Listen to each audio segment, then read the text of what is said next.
LA not included. Join the official Nebraska alumni trip to see the Huskers play at USC. Spots are limited, so book your trip now at huskerfantravel.com. Landmark Implement helps you put dirt in its place with increased accuracy and greater speed thanks to the John Deere Smart Grade. This fully integrated 3D grade control system boosts job site productivity and reduces labor costs with fewer passes and less wasted material, meaning more bids won and higher margins. No masts, no cables, just clear views of the job site. Visit your local Landmark Implement today and discover the profit-boosting power of the Smart Grade and experience the Landmark difference. A team succeeds when they work together. Banking's no different. At UBT, we're in your corner for every financial move you want to make. Your money's backed by a roster of experts who put in the work to know you and your community. So whether you're opening a savings account, buying a home, or planning your future, you always know who to turn to. Working together toward your financial goals. That's a win in our playbook. Union Bank and Trust. Equal housing lender, member FDIC. Perch Merch is your one-stop shop for all your printing and promotional needs in Lincoln, Nebraska. They specialize in screen printing, embroidery, vehicle wraps, window wraps, print collateral, promotional products, and signage. At Perch Merch, they are committed to delivering high-quality products and exceptional customer service. Their experienced team of designers and printing professionals will work with you every step of the way to ensure that your vision is realized. Call for a quote today at 402-217-5212 or go to perch-merch.com. It's the fall sports season, and that means that the school year is back in session and you're planning road trips for Nebraska football games and following your kids around to their different events. Stop telling yourself you'll upgrade your car someday and do it now. Mullen Motors lot is full of great vehicles to take home so you don't have to worry about your current car struggling through another season. Come check out their lot just north of 48th and Lake and find your next ride. As your fall schedule gets busy, you'll need a reliable way to get to your destinations. Mullen Motors. No taglines, just quality vehicles. Mullen Motors. At Union Bank, people don't have your money. Your money has people. First home people, investment people, people who answer the phone and your chats, dream car people, dream retirement people, driving your dream car in your dream retirement people, small business people, credit card people, and all the other people you need. At Union Bank, our people help you do more than you dreamed possible. So stop in and say hello. We can't wait to see you. Union Bank and Trust. Member FDIC. Our lives only have so much time. But if you smoke, you have less.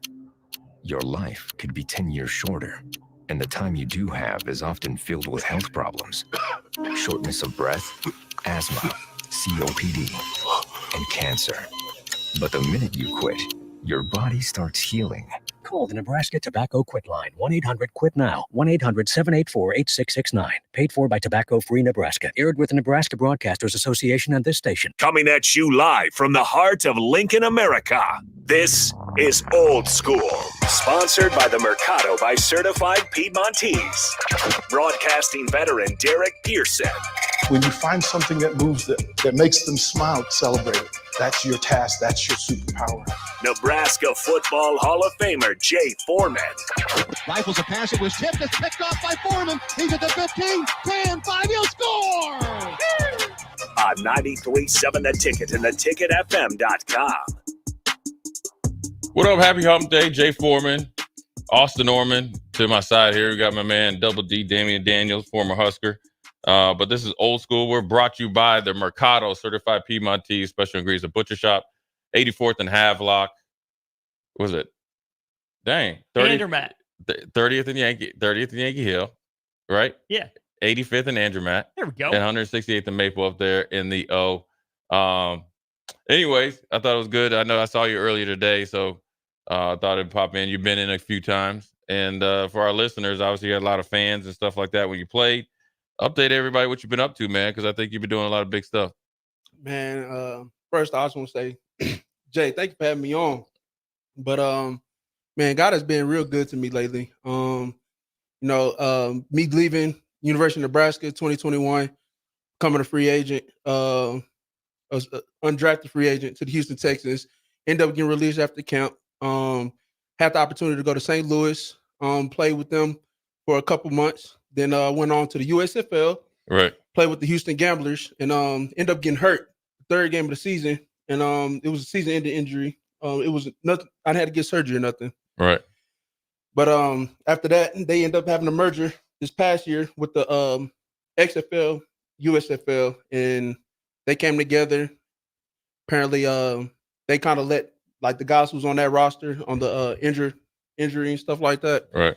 They kind of let us go, became free agents and stuff. But you know, God had other plans, and right now I'm still a free agent. Still working out, staying at it. But on the other end, I'm building my resume. I had the opportunity to be able to go to Atlet training facility, the facility I trained at down in Midlothian, Texas. We had the opportunity to train Midlothian High School and Cedar Hill High School, and you know, just building my resume for life after football. And what like you mentioned that, and I think that's crucial, just because you know, that's one of the things I always try to talk to guys about. What are some of the things you want to get into after you decide to you know, hang the cleats up? Man, getting the coaching. I know I was just talking to you a little bit off the air. My brother, he's actually up at the University of Oregon with Coach T. Played for Coach T here at the University of Nebraska. Right. And just talking to my brother, he loves it a lot. And just telling you how he's able to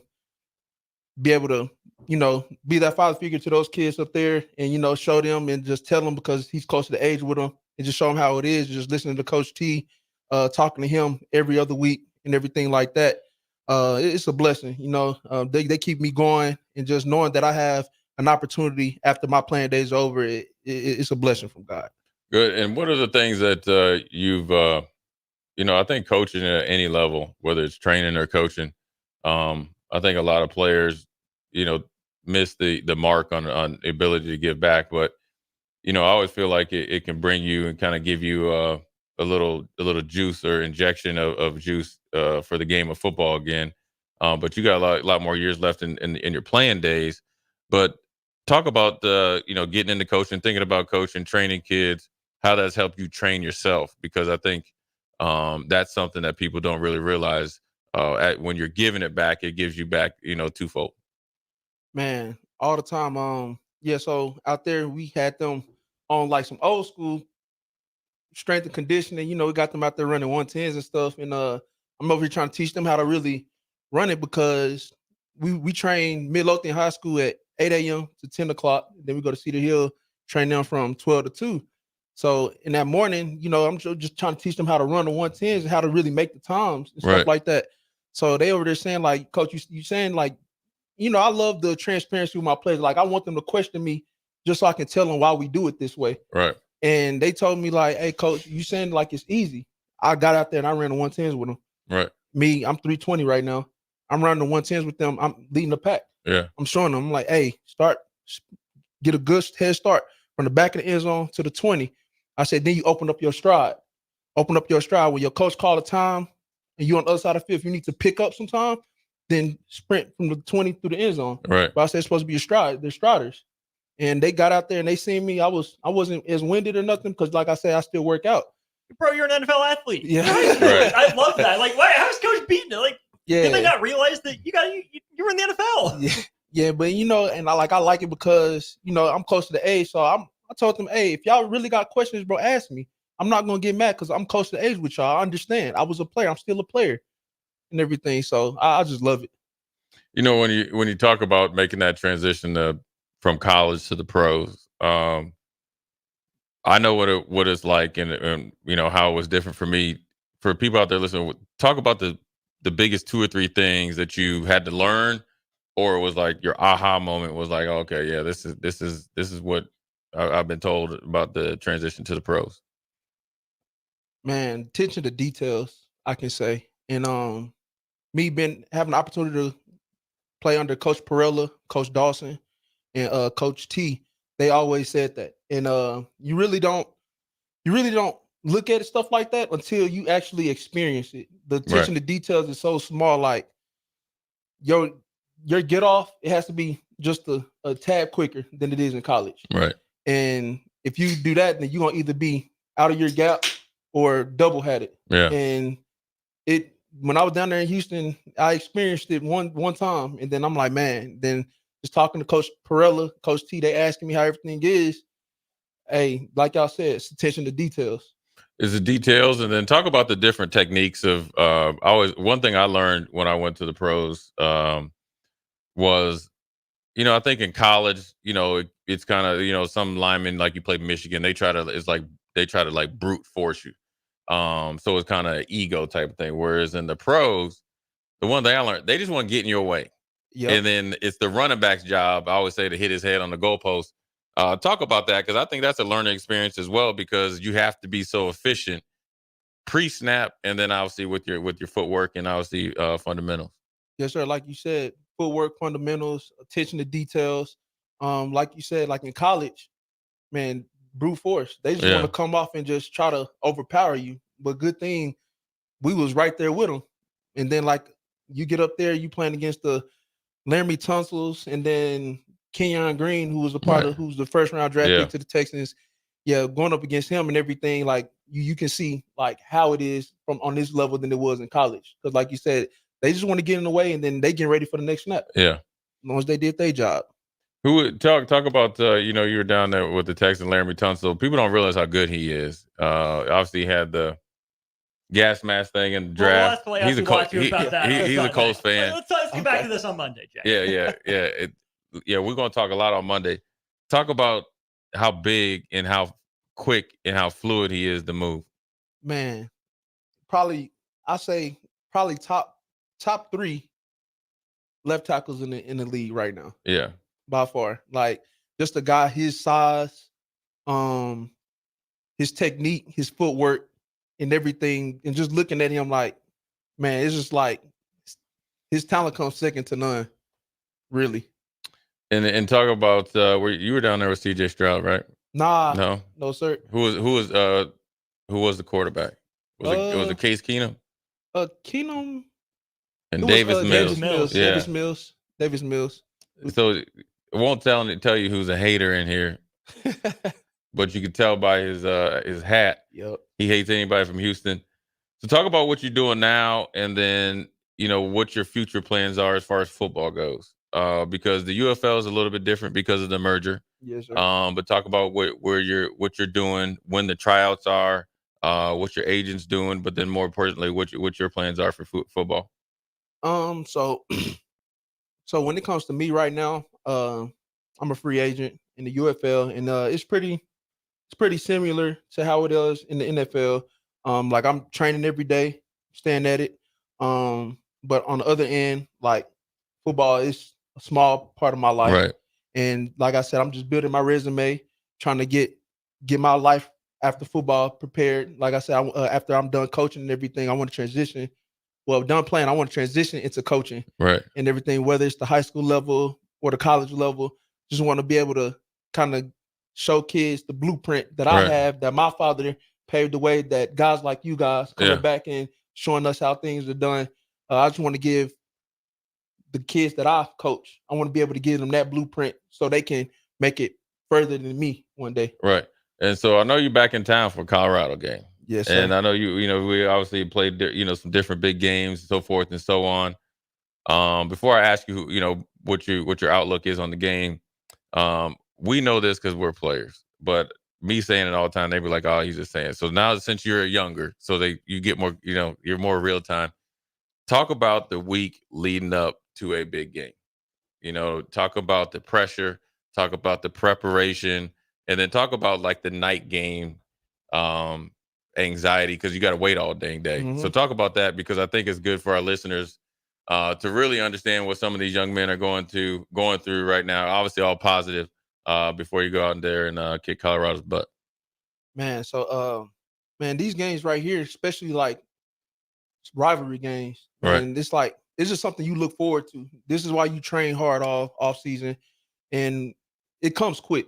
Right. It comes real quick, and just knowing that I'm so proud that the boys, they got their first season opener W, but then like right after that, like you celebrate for like 20 minutes in the locker room, be happy, but then that next day when you wake up, go home, relax, recover, you come back into the training room, and this is what I did leading up to, for instance, like Michigan, everything. after our games on Saturday, I'll go to the training room. I'm the first one there. I'm in the cold tub, ice tub. I'm just doing my reviews of the game and everything, looking at the plays, and then I go ahead and transition to the Michigan week. Right. I'm looking at the highlights from this past week. I'm looking at the depth chart of the guys who's rotating players, the starters, and everything like that.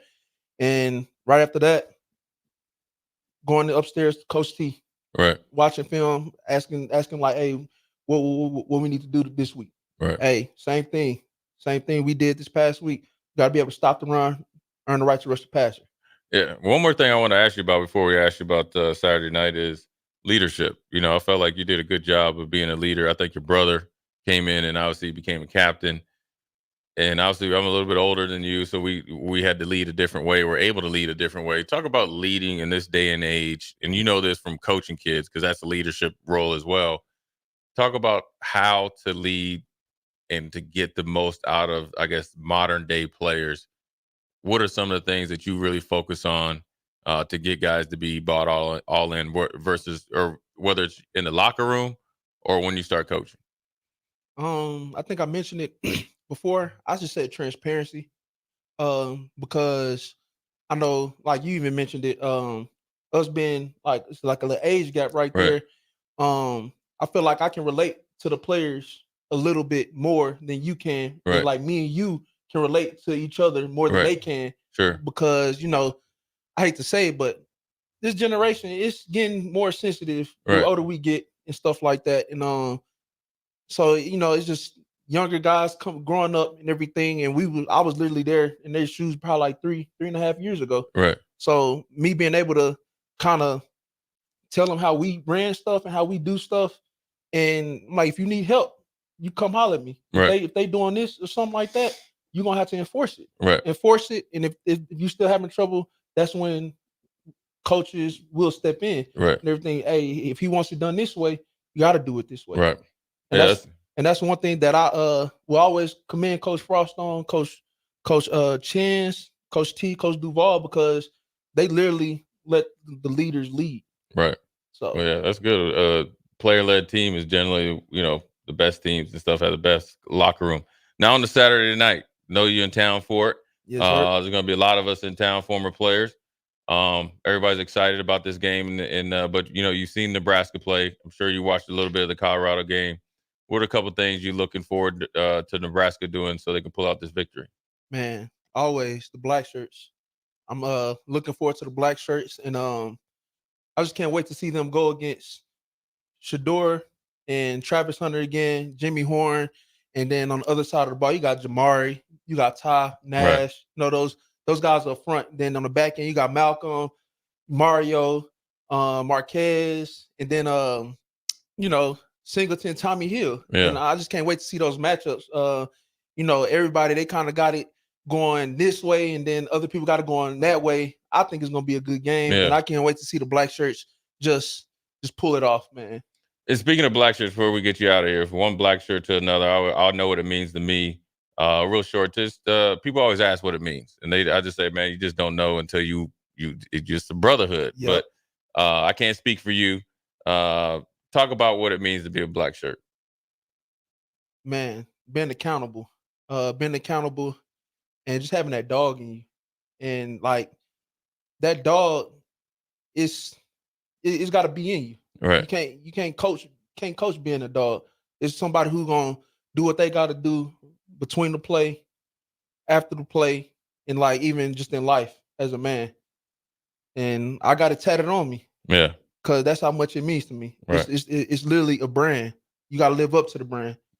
Yeah, they always tell people don't stop, like you know, either on the field, off the field, in the classroom, and it definitely don't stop when you get done playing. It's just a band of brothers.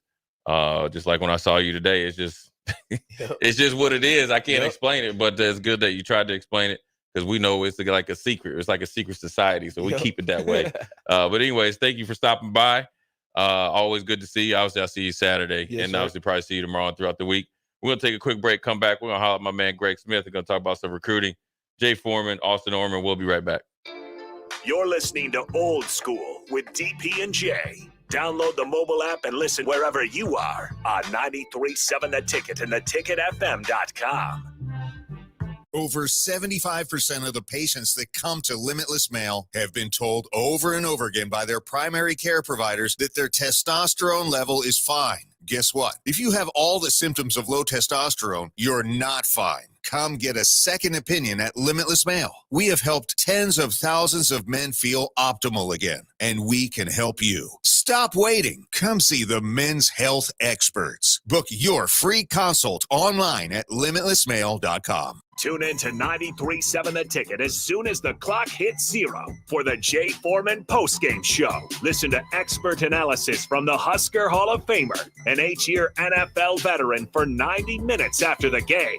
The Jay Foreman postgame show, sponsored by Anderson Ford, Tanner's Bar and Grill, Tavern 180, Elway Power Sports of Lincoln, Vinnie Kreekak of State Farm Insurance, and Action Plumbing, Heating, AC, and Electrical on 93.7 The Ticket and theticketfm.com. Riddle's Jewelry is excited to be celebrating 65 years. 65 years of so many incredible memories celebrating with each of your special moments. In celebration of the 65th Riddle's Jewelry anniversary, we will be offering up to 40% off all engagement rings and all diamond fashion jewelry. The excitement doesn't stop there. Riddle's Jewelry is also offering 18 months, 0% interest and $0 down financing on all qualifying purchases. Riddle's Jewelry has always been known for incredible customer service, one of the largest selections of engagement rings, and don't forget about the on-site jeweler. Come celebrate with us at Riddle's Jewelry, your one-stop diamond shop with exclusive Levian jewelry, Pandora Charm jewelry, and more. All at Riddle's inside Gateway Mall.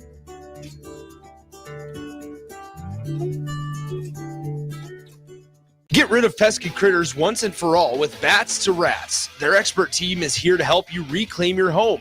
No more sleepless nights caused by crawling critters or flapping wings. Bats to Rats ensures a safe environment for every family member. Check the website at batstoRats.com for amazing offers. And if you mention this ad, you'll receive $10 off your initial inspection cost. Call Bats to Rats today at 402-781-8691. That's 402-781-8691. Bats to Rats.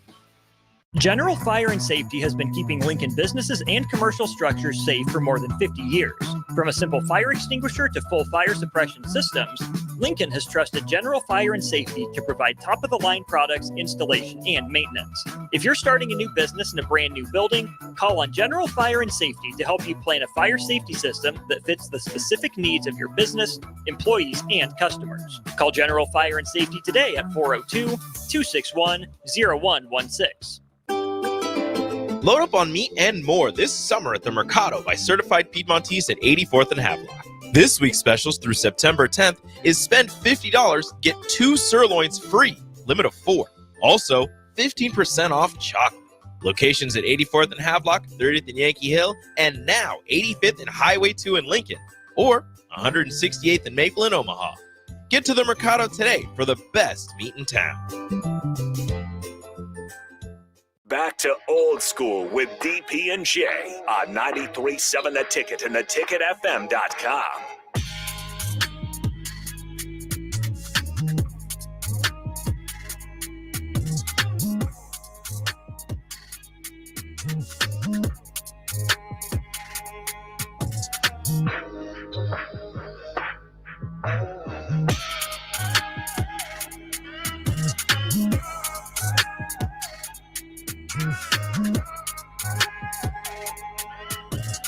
What up? We're back. Jay Foreman, Austin Norman, old school. I was saying on the in between segment, I need some new friends. Damian Daniels is a friend. Some other people like Nick, I don't know about that. But he picked up the phone.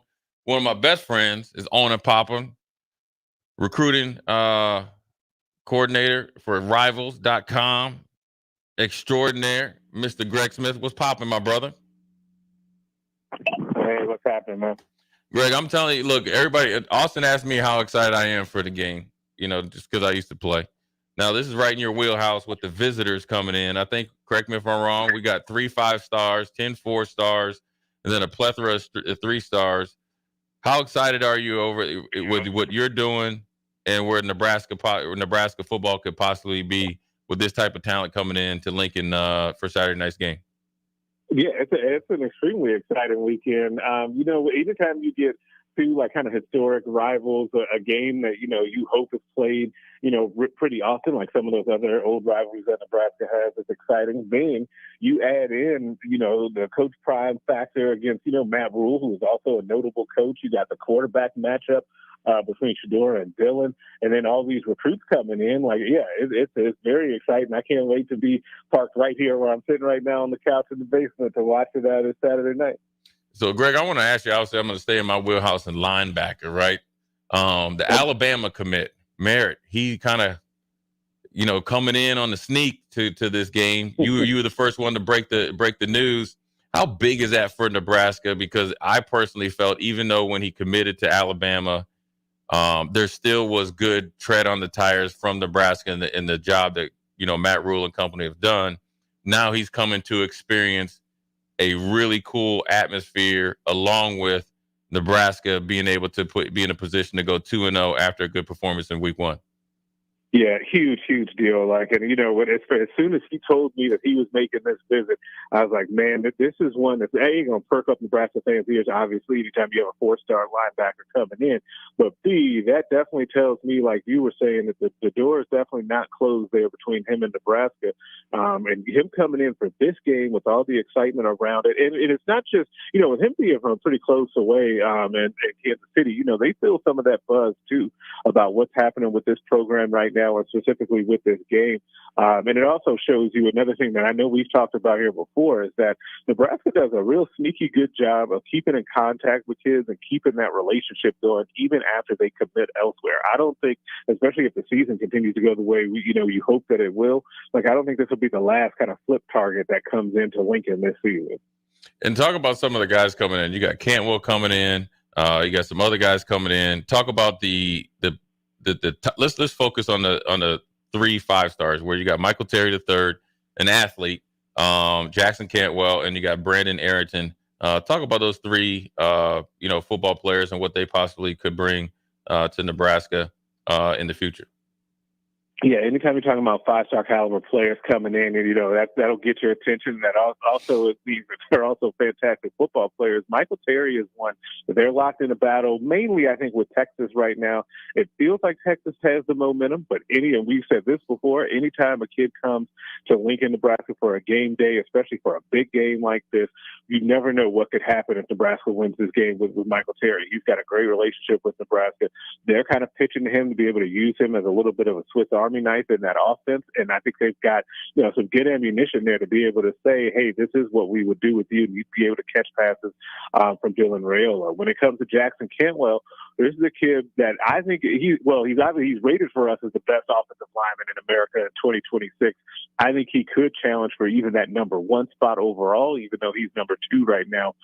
So that's nothing to sneeze at either. But anytime that you can get Cantwell back on campus, that's great, because Nebraska is going to go up against the who's who of college football for his signature, including Georgia and Alabama. So that one's going to be tough. But getting him back for his first game day visit of the season is really big. And then Brandon Arrington, the wide receiver, you want to continue to make hay with some of those big-time wide receivers, right? What was all the talk this weekend coming out of the game? How many different clips of Dylan Raiola cut-ups and throws that you see this weekend? That makes it out to those receivers as well. And so for him to get in, see the atmosphere in person, see those passes in person, that'll go a long way there as well. And one guy that's real interesting to me is, number one, is because he's committed to the other school that I really hate, is Oklahoma. Talk about Cortez Mills. Obviously, Oklahoma commit, but he's a 4-star receiver, willing to come in here and experience this Nebraska-Colorado rivalry.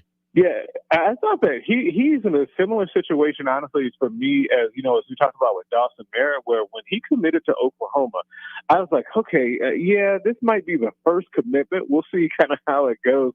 And I knew Nebraska would stay in contact with him because that's another one of those Florida speedsters at wide receiver that has put up some really big numbers down south, right? And I think that Nebraska really likes him, kind of like reminds me a little bit of Ja'Cory Barney from last year's class, who's currently already playing out there on Saturdays for Nebraska. And so, to get him in to come in for this visit is important, but it is even more important for a reason that I don't know that people always realize. Brett Venables in Oklahoma, they kind of have a rule that if you're committed, that you can't then go take visits elsewhere. They're one of those schools that tries to enforce that. I know Iowa does that. Clemson does it as well. And so him taking this visit anyway is an indication of how serious he is about Nebraska. So he makes our campus on this visit. I think they've got a real opportunity to make some headway in that recruitment. And you know what's you're really cool about Nebraska, where it's I think Matt Rule and those guys have done a really good job, especially here in the like recent, is doing some background checks on guys and see if they have Nebraska connections. Whereas you think of Jackson Cantwell, we'll go back to him. His uncle Adam Hasselbrook played with me along with his other uncle Corey. And so it's good. You got a little bit of leg up there. Hopefully you get him on campus and experience what it's like, because I know these two uncles have been working hard to get him committed. Of all the other guys coming in, Greg, who are the maybe top 2 or 3 targets, not the big name guys that possibly could, or Nebraska have an inside track on coming out of this weekend?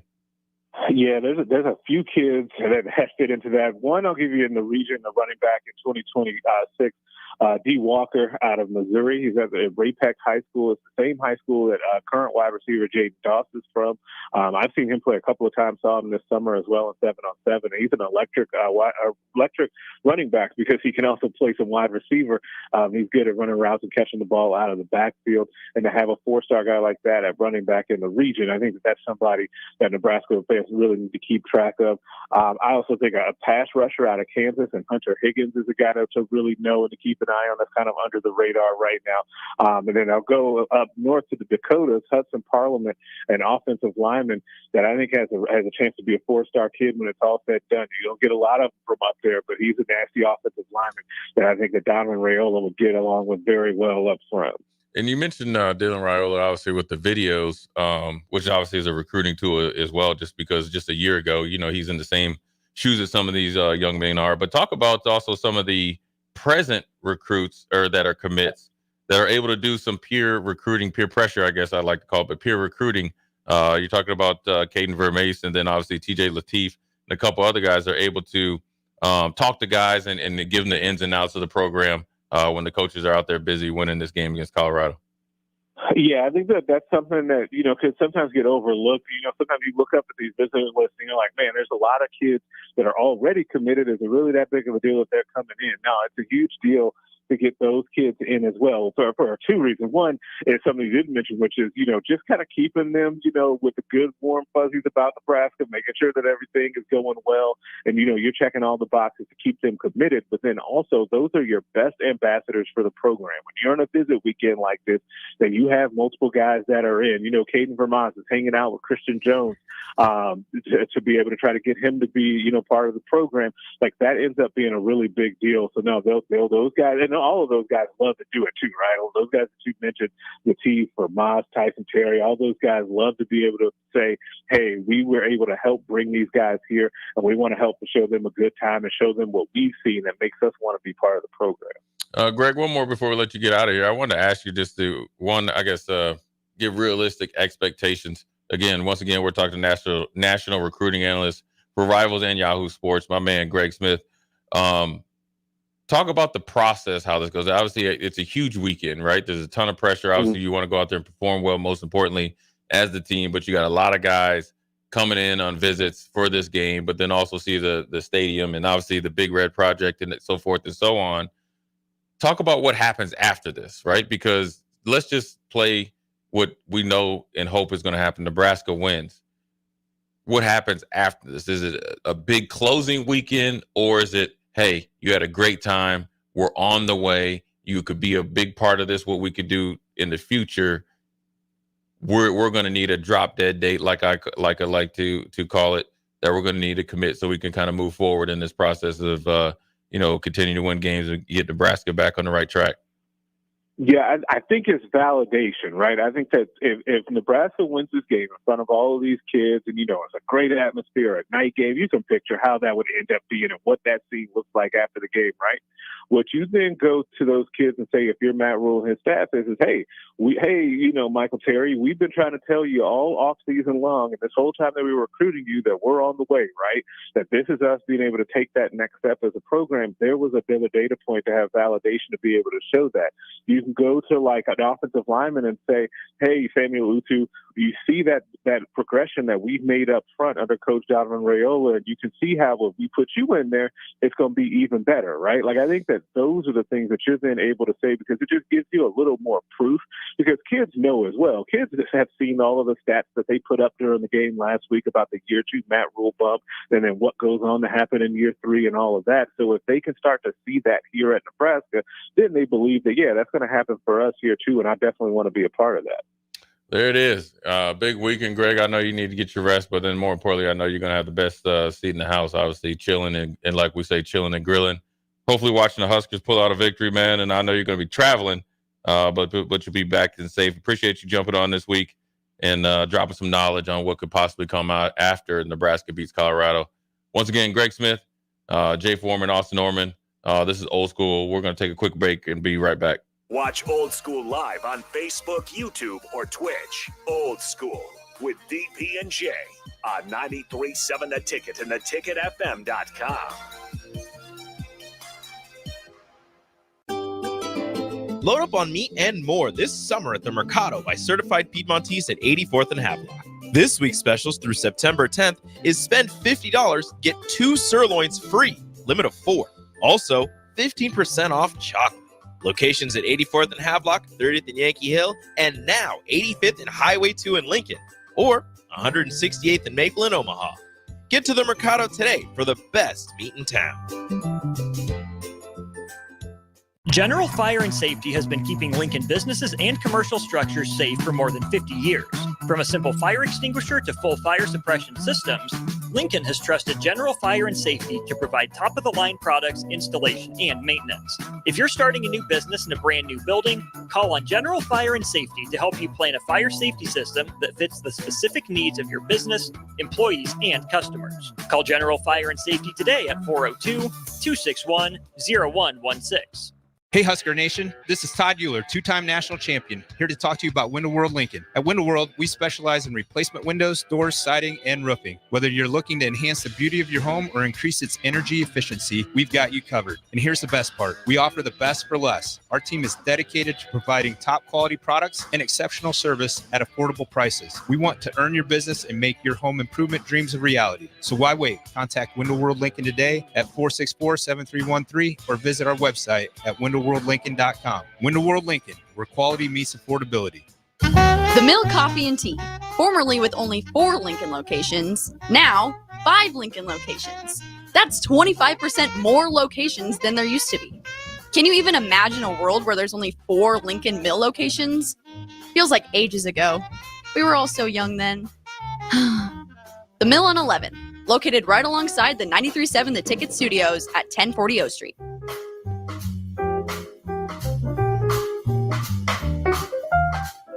A team succeeds when they work together. Banking's no different. At UBT, we're in your corner for every financial move you want to make. Your money's backed by a roster of experts who put in the work to know you and your community. So whether you're opening a savings account, buying a home, or planning your future, you always know who to turn to. Working together toward your financial goals. That's a win in our playbook. Union Bank and Trust. Equal housing lender, member FDIC. Tanner's Bar and Grill is the best place in Lincoln for a casual get-together, best place to watch a game, and the best for pre- and post-game. Catch college and NFL football as well as the volleyball action this season at Tanner's Bar and Grill at 30th and Yankee Hill. What's better than wings, cold beer, and a Husker win? Enjoy great food and drink specials every day and tons of TVs to catch all the action. Tanner's Bar and Grill, 30th and Yankee Hill. It's the fall sports season, and that means that the school year is back in session and you're planning road trips for Nebraska football games and following your kids around to their different events. Stop telling yourself you'll upgrade your car someday and do it now. Mullen Motors Lot is full of great vehicles to take home so you don't have to worry about your current car struggling through another season. Come check out their lot just north of 48th and Lake and find your next ride. As your fall schedule gets busy, you'll need a reliable way to get to your destinations. Mullen Motors. No taglines, just quality vehicles. Mullen Motors. This show's pretty rockin', huh? Yeah, I'm so glad my State Farm agent helped me go. Huh? My State Farm agent.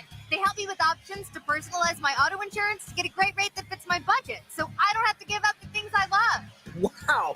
Hey, so do you think I could get your State Farm agent's number? Call your local State Farm agent, Vinny Kreekak, at 402-474-1173. Individual premiums and budgets will vary by customer. All applicants subject to State Farm underwriting requirements.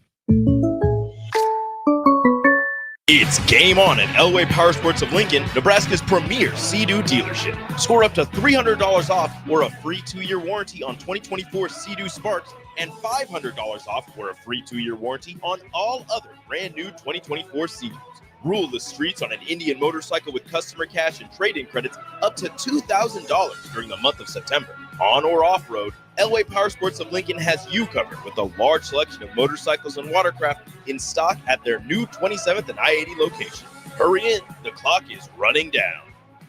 Back to old school with DP and J on 93.7 The Ticket and theticketfm.com.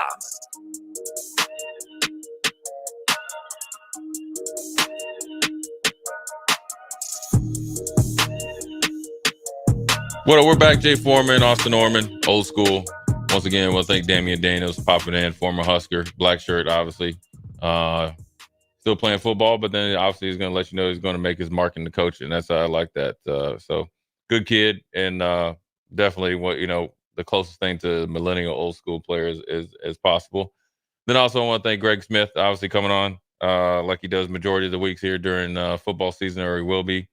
National recruiting analyst for Rivals and Yahoo Sports, dropping some real good nuggets about, who's coming in, what the possibilities could potentially, be. And then obviously how important it is for kids to come in 5-star, 4-star, 3-star to mingle with, present commits, but then also see what, Lincoln and Nebraska, and also obviously what the stadium would be like with a big game. So, we know it's a lot of pressure. It helps that Dion and his crew of hoopla comes in, but then also Nebraska has its own in a good way.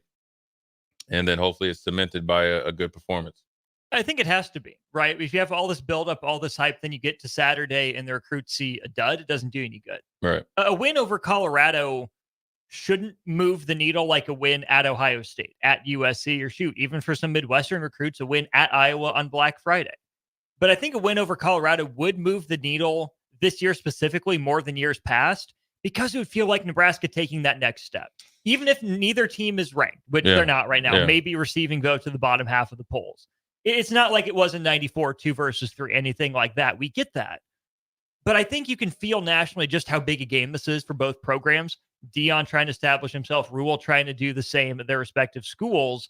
And if Nebraska wins, even though it's not a top 5 victory or an upset or whatever, I think the recruits in town will be able to sense the energy, the vibe that, this actually was a big win. We're not going to make fun of them or laugh because, it's just Colorado. You beat a 4-8 team last year. I think a win over Colorado legitimately moves the needle in a way I don't think many other non-conference wins could for Nebraska in the last 5-6 years. Yeah, I think you're 100% correct. But then also I think it's just the ability that, you have a great stadium and atmosphere. They know that, right? And then Lincoln will be on display, and you get to experience a game day, not a regular game day if you're playing like 11 or 2:30. 2:30 is obviously a little bit better for them to experience the city of Lincoln, the build up, and then obviously the traffic, and then obviously, when they bring the team down, and they go to their unity walk or whatever they call it, you get to do it. You get a night game. You get to experience, the light show. You get to experience not only that, you got the 94 national championship reunion this weekend. So you get to see some of the, like Tommy Frazier, guys that'll probably be on some sort of highlights. You get to see them in real life and mingle with them on the sidelines. And then obviously, it helps that, Colorado has a lot of hoopla around them. It's almost like, even though both teams aren't ranked, but in particular Colorado isn't ranked, you still get all the clicks and views. And so you get to experience the magnitude and the height as it is here in Lincoln, but more importantly, a game day here. Everybody all the way back to Bo said we get kids here. We definitely get, our closing percentage, goes up. So now everything that, the staff has been talking about on, for a little bit over a year on the recruiting trail and even prior, seeing a little bit of bits and pieces, it comes to fruition because a lot of these players know who the players are that are presently on the roster. And when they say, hey, listen, if, we need young guys to come in and if you show you can play, we'll find a way to get you on the field. You see that. But then that as you're selling a vision to an 18-year-old kid about the possibilities and then seeing it, what I like to call it tangible, and then obviously see Nebraska win, and then you get to experience Lincoln after a big victory. It works. It works well as far as getting some commits from recruits. Well, that word tangible, I think, is exactly what Nebraska is searching for. So long it's been the promise, the potential of the program, what it could be. But you got to be tired of looking to the future at some point, right? We need you now. Yeah. Things are happening now. Be a part of it now from day one. Sure, some kids are going to want to be the savior, put the program on their back and whatnot. But Jay, I think we see. I called you Strick. My bad. Jay, I think we see more and more of these top prospects not view themselves as a savior. They want to be a part of a team, accomplish goals bigger than just themselves, right? There's some that, sure, they'll take the biggest bag, they'll go to their best offer. But I think more and more of the upper level prospects want to go win. Yeah, I mean, and they'll be a part of something that's already established so they can slot in instead of having to, start themselves from ground zero. Yeah, I think these kids are a lot smarter and understand, or have gotten smarter and understand that your legacy is tied to wins. And everybody wants to, they talk about legacy and brand and all that. Those stacking up those W's does a lot more than that. Than you get some empty stats. Now, also, I think that what's a little bit different is I just feel like this team is more equipped and well prepared to perform on the big stage. I felt like when game day was here, I think everybody thought that was validation because Kirk Herbstreit and those guys were here and everybody went down there kind of where the old Osborne statue was. And then they, experienced game day. So we made it back. Like, oh, well, we got blessed that, the 4-letter network, and it came here. They felt like that was validation. I think these guys understand we're here and we've already experienced that, but now we want to validate it on the field because after we do it on the field and kind of reset the standard of being able to compete not only in those big games, but win them. And you get it at home on the national stage because the eyes are going to be here in Lincoln, even though Texas and Michigan are lock horns. I think they play pretty earlier in the day. All the eyes are going to be, on the ticker, Nebraska, Colorado, Dion, all those guys. And then when they get beat, Nebraska's going to get all those views and all those clicks here in Lincoln, and it's going to make Lincoln the place to be, at least in the near future. I'm trying to pull up the schedule for Saturday night. So what will be competing with Nebraska? Bama, South Florida, Missouri, Buffalo, Illinois, Kansas, Virginia, Wake Forest. Doesn't really move the needle for me. Tennessee, North Carolina State is on ABC, whereas Nebraska, Colorado is on NBC. Oklahoma, Houston, Clemson, App State, Oregon, Boise's after Nebraska, Colorado. So really, it's Tennessee and Nebraska. But I think, I dare I say, I think that Nebraska Colorado game ends up with higher ratings. Oh, it's the game of the night. It's it. This is it. This is two teams and two universities. I mean, quite frankly, two states that hate each other. So I mean, and the hate is real. I mean, you got got Makai Bear. Hey, listen, if you sing it, you got to bring it, right? And was that wasn't AI, right? That was real, right? As far as I can tell, it's real. Okay, well then it's on there, right? Yeah. So you writing them checks, you got to cash them.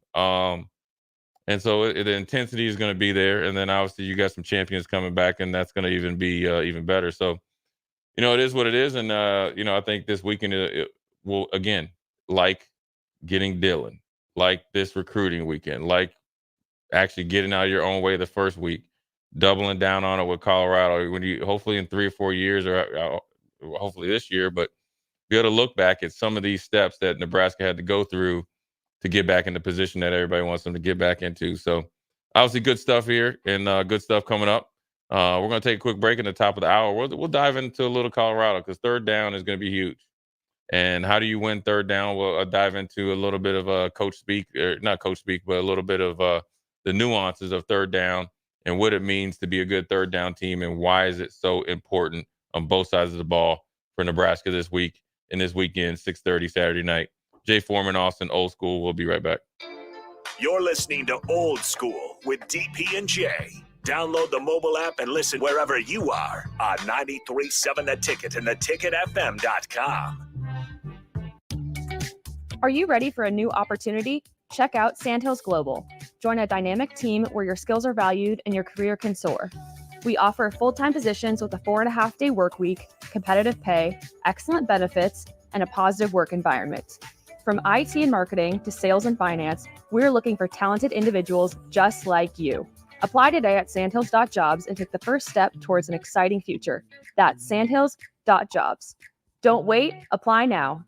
Prashawn Jackson here for Bauer Underground, who has been serving local contractors and utility contractors all across the state since 1997. When you see the black and white trucks, you know the baddest dudes in the business have arrived. Bauer is currently looking for equipment operators, laborers, diesel mechanics, and aerial linemen. Join the brotherhood built on hard work, authentic people, and pedigree of success. Bauer, a family-friendly company who reminds you, go Big Red!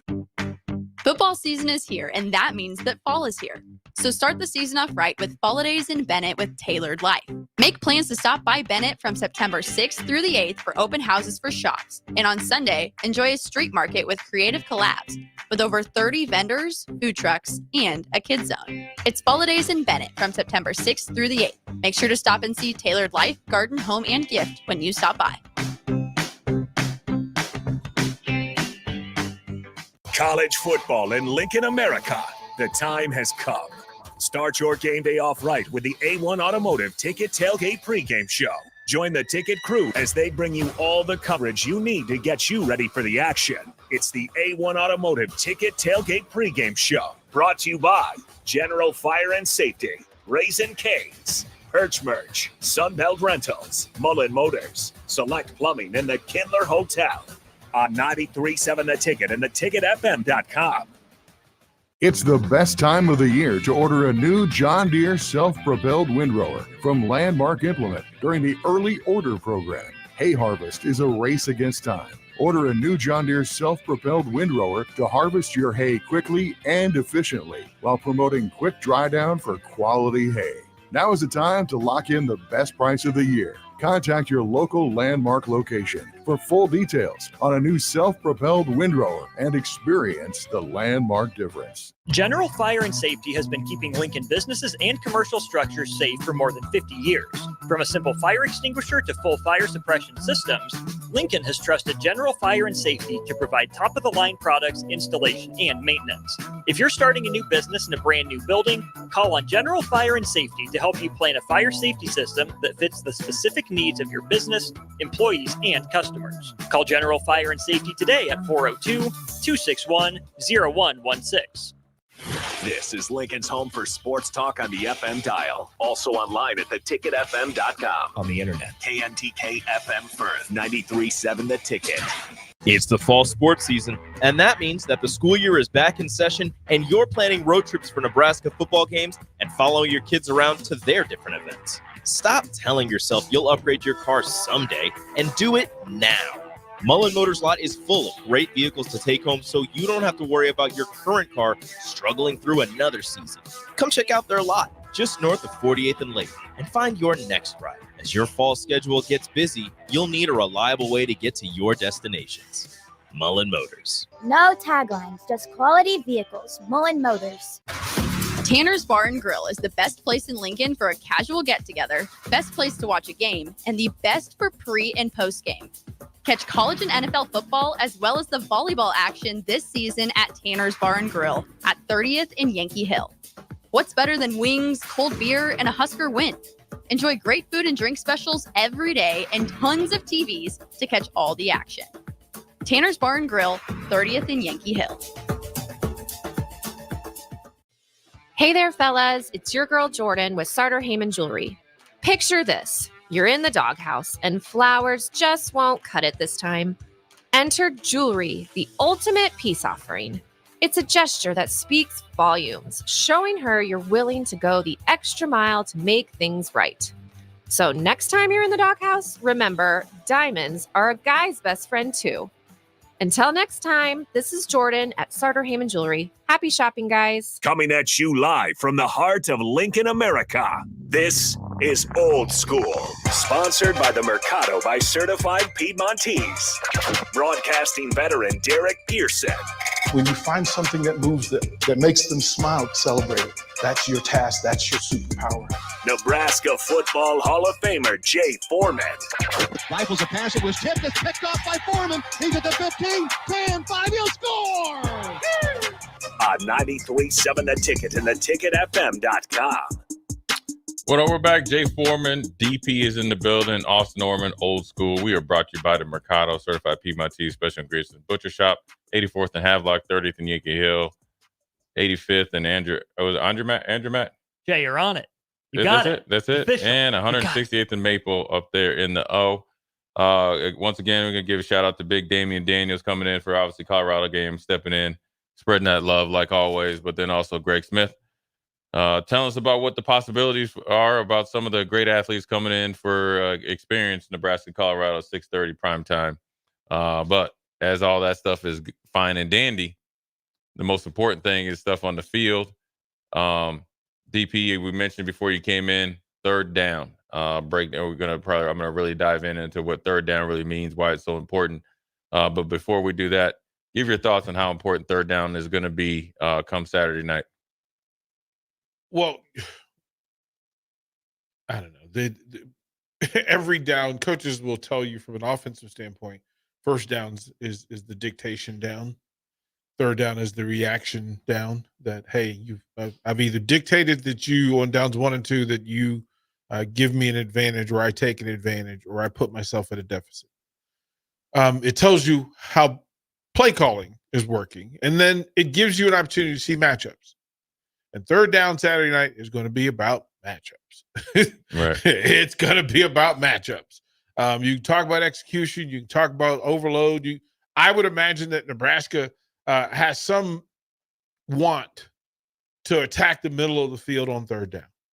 Run or pass the ball, middle of the field. That is the soft, cushiony spot for Colorado's defense. That's how North Dakota State got to them, was attacking the middle of the field, whether it be on the ground, option routes, etc. I like the Huskers on both sides of the ball on third down Saturday night because they have matchups that they can win. And then when you come to the short part of the field and just fattening your neck and moving people, Nebraska is going to do better at doing that and stopping that. Yeah, I mean, it's going to be huge. It's I always try to caution people when you look at how one team has had success against the team that you're going to play. Don't ever go into a game and things are going to be easy. They got coaches that are going to make adjustments, right? And they got players that are going to hopefully, or in their case, they think hopefully is going to follow the lead and adjust. But more importantly, you have to look at the skill set of the players that had success. Obviously, if you and this is where people I think that try to evaluate the game just miss it. Whether it's looking at a quick snippet and try to decipher coverage and try to figure out where a quarterback's going, or why North Dakota State was successful against Colorado. You have to understand that you have to look at the mindset of the game plan before you start talking about it versus saying, oh, well, the quarterback just had a quarterback run game and they ran it and killed it in the middle of the field. Now, ultimately, when you are a coordinator and you have a game plan, so when you game plan in general, it's not just offense does what they want to do, defense does this, special team does this, and just throw it up in the air and think it all comes together. Ultimately, you as a defensive coordinator, and if you want to go back, just look at Bill Belichick and Bill Parcells and all the great defensive coordinators. You go in there and understand, like, okay, what is one thing that we can give up? What do we do not want to let the other team do under any circumstance to put us in the best situation to win based on what the other two factors or other two parts of the team can do. So when you look at Colorado, they sold out to stop the run, right? And they played pretty much man to man because they felt like if they could stop the run, North Dakota State could not drain the clock. So if they can't drain the clock, they have to play more like Colorado wants them to play. And that's just, let's drop back and let's let us out athlete you. And eventually we'll get a lead and then we'll be able to just extend the lead. That's how Colorado wants to play. They didn't play like that a lot last year. They did at the beginning of the season, and then it obviously, turned left because they couldn't protect the quarterback. But ultimately, the way they've recruited, right? The way they've went in the portal, the way that they've changed their defense, and more importantly, when you evaluate a team or a game plan, you have to look at the coordinator. He's not a big name guy, but that's what he did. And if you look at how Colorado played against the North Dakota State, they played well against the run. They gave up 2.6 yards a carry. So what's North Dakota State always been known for? Line up, punch you in the mouth. What has Colorado always been known for or were known for last year? Being soft. So they addressed it with the assumption, and I don't think they were okay with enough that Miller kind of ran up and down the field, that they were going to give up potentially the middle of the field, but they were going to play man-to-man. Now, what they didn't expect was Miller to get outside and escape, and then obviously it just became, they were taking a lot of body blows. So last year, Nebraska 4 of 13 on third down, 0 of 2 on fourth down. Colorado 9 of 18 on third down and 0 of 1 on fourth down. Let me ask you, Jay, if you're Colorado and Nebraska, what is the first thing that you take away from your opponent? And what are you willing to say, we don't think you can beat us with it, but if you do, we'll tip your cap? I think Colorado's it's going to come down to one, we got to make them make plays. They got great players, so you know that they don't give them anything easy. So that means don't show your coverage too quick, don't bust any coverages, tackle well, and then obviously do not let them get any resemblance of a run game at all. Let's just make you let's make you one-handed, then let's try to figure out ways to take away your number one option. Third down, they're going to probably go to Travis Hunter. And then you're going to think Horn. Okay, if we can hold our heads above water against those two guys, I wouldn't say you'd be okay with the other ones beating you, but that's got to be part of your game plan. So that's kind of what, like it was Weaver 10 for 170 last right. year. Let's see how much you really want to go to your third option, and let's see how much you want to do it to win the game. Let's see you do something that you don't want to do. Like, that's the problem when you listen to some guys try to evaluate the game. You're not even really looking at the holistic. This game is more mental and more personality based than schematics. Colorado played the way they played defensively because they were trying to get them to play the way that they wanted them to play. They almost had it, and then Shadur ended up passing the ball when they should have ran it. And then they could be able to extend the lead. That's where you saw the panic. But they had them right where they wanted, because if they would have kept that 2-score lead, then they would end up winning by like 20-some points, because North Dakota State couldn't do quarterback run game. They actually have to drop back and pass the ball. That's what their game plan defensively was. We are going to sell out against the run. So that means we are run blitzing on anything that looked like a run. We are run blitzing. Why did the tight end get wide open? Because they were run blitzing, and then when they did it, they weren't even worried about man-to-man, because they weren't like respecting them. That's why they didn't play at different levels. When you look at it, when you go back and look at like the Dylan Raiola pass against UTEP, number one, whoever's the defensive court, all those guys lined up at the same level. You're done. You're done. You can't play man-to-man in basketball and especially football at the same level. So what did North Dakota or what did Colorado do when they kind of ran? It was a pick route, right? But you stop a pick route while it presses the line of scrimmage, that gives the guy that has the hardest job a free run over the top or underneath to try to stop it. But they weren't worried about that, though, because they didn't think Miller could pass the ball enough to the high enough rate to win the game. It worked out for them. They got 5 yards short, but that's the way they played. So in order to beat Colorado, you got to win. Now back to that, you got to win first and second down. You got to do a really good job first and second down. first and second down. They pass on first and second down. They will not run the ball 2 times and then be like, okay, we're going to pass it on third. That's not how Colorado's built. Nebraska ran it for 222 yards against Colorado last year, average 5 yards a pop. Does Colorado do the same thing? Sell out against the run against Nebraska and say, hey, freshman quarterback, go beat us? Hey, we trust our DBs to match up with your receivers. What does Colorado try to take away from Nebraska? Ooh. They better not. They better not. Yeah, I think they respect. Well, number one, Jeff Sims had a 50-yard run. So it's the quarterback run game. This is what people don't understand about defense.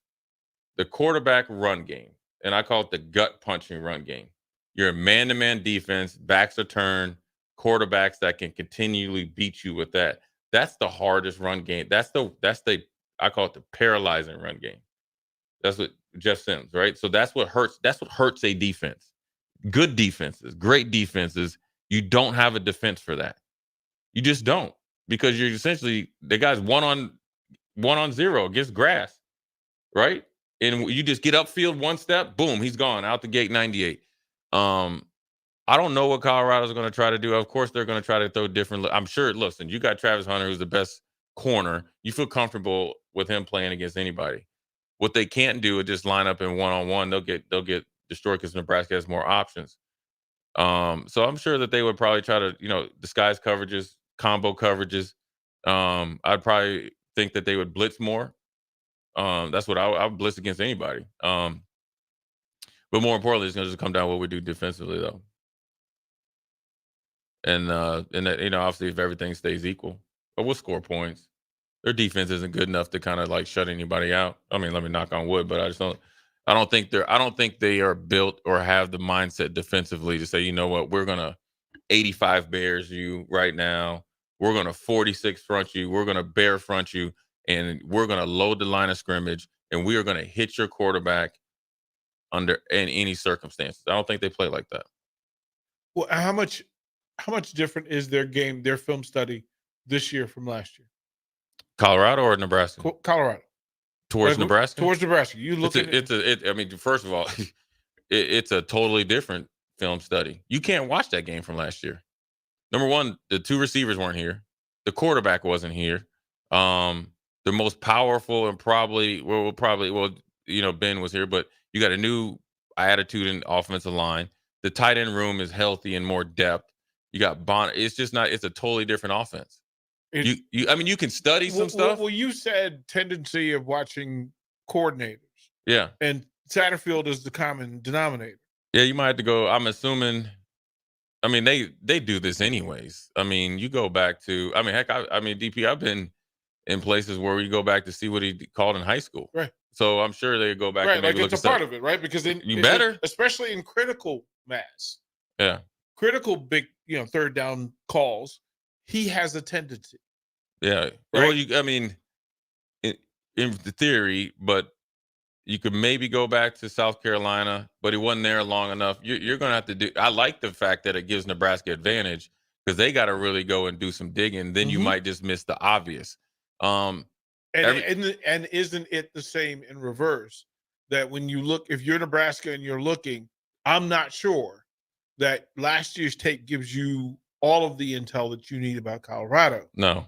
I feel like they're probably more explosive because you got 4 legit receivers, and obviously you got 2 really, really pro-ready guys.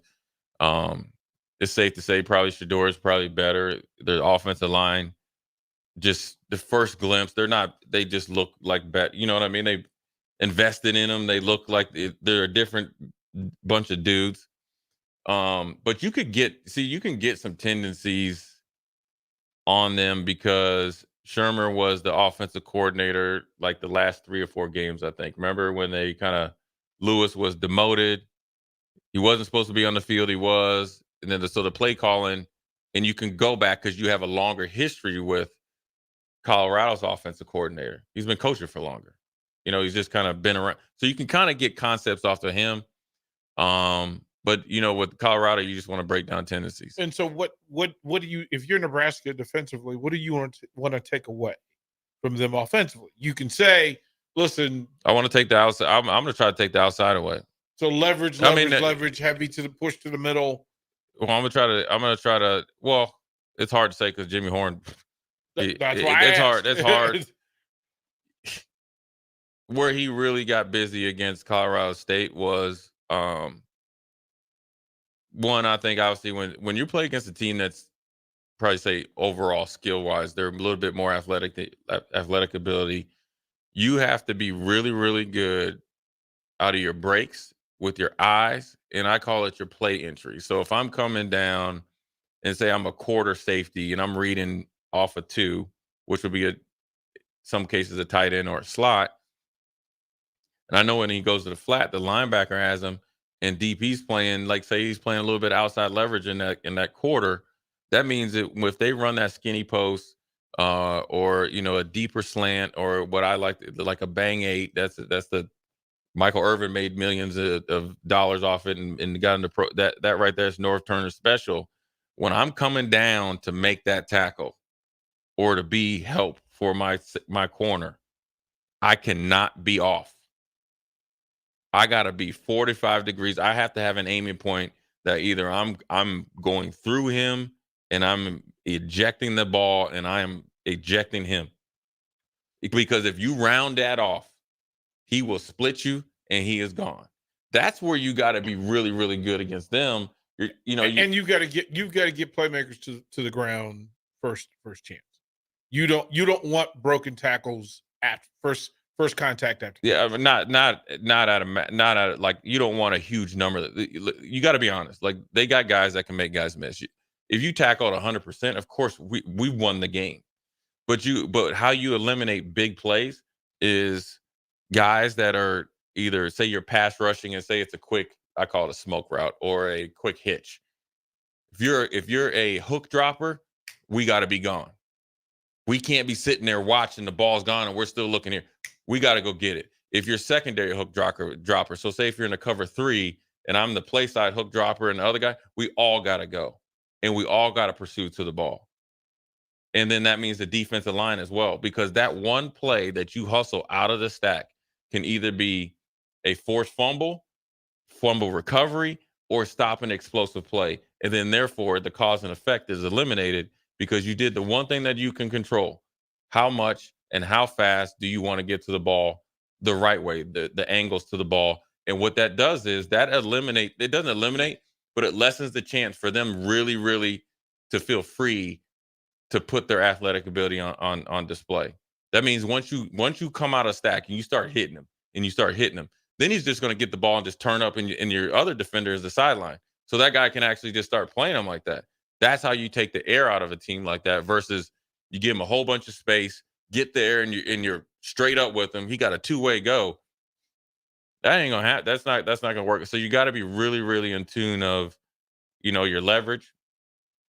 And I mean, sure, if you'd like to be able to eliminate one of their, big players, but I think, ideally most quarterbacks throw really, really good to their right. Just generally, you're just there. You want to get in his face. You need, balls batted. You got to get him off of his mark. And when you get a chance to get him down as a quarterback, he's more athletic.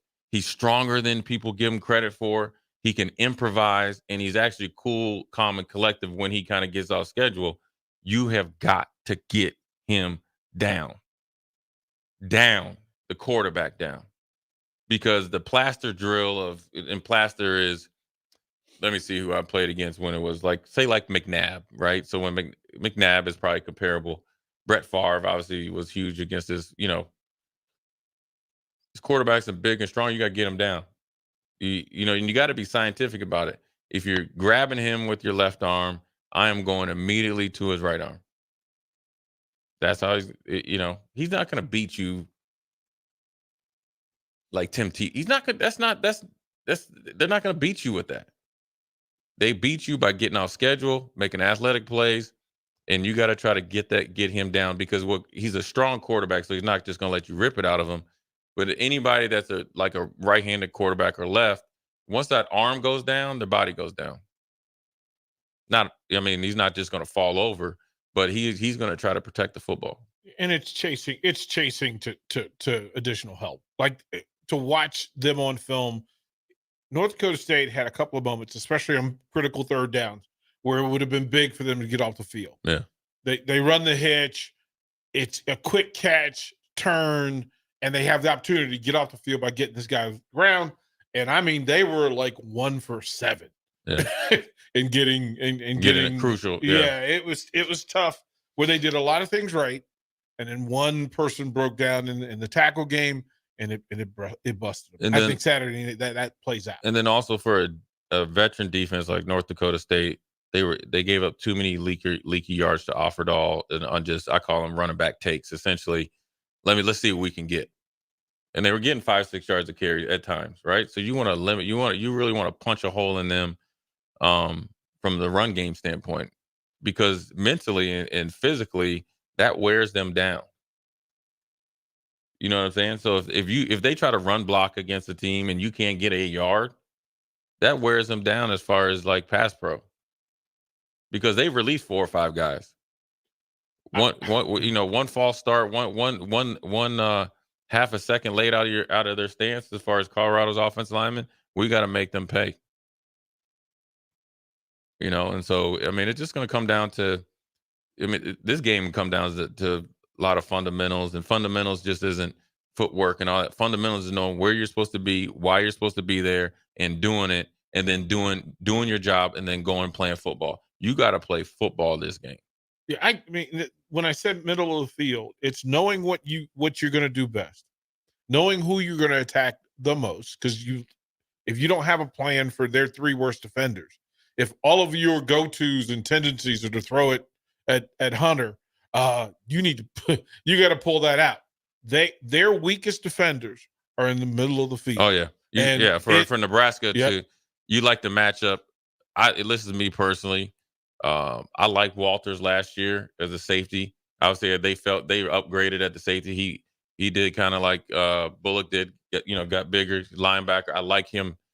I probably like Walters' ability to cover. Like he's a watcher though, man. He's a side to side, eyes. But he's never played. Yeah, so that's the guy that I like that matchup. I liked it. If you're not a very physical team in how you approach the game of football, right? Colorado's so they like the fancy stuff.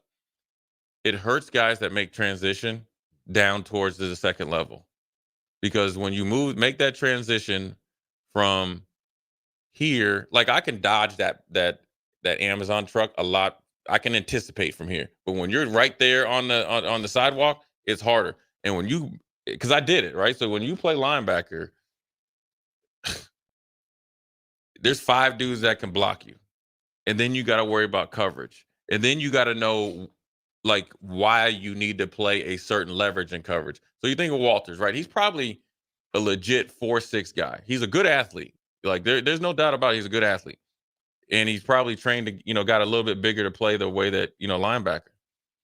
But him getting burnt on that option route, or is an old school arrow route, that's just inexperience. But I like our matchups of different body types, different passing concepts to confuse them, because anytime you hesitate as a linebacker, so hesitation can come 2 ways. One, just sitting there watching. I call it watching a movie. Plays going and you looking. That's a mistake number 1. Number 2, if you're a hopper, that means you're just hopping. You're not going anywhere.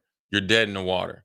And number 3, if you don't understand your leverage or the concept of the coverage, even in man to man.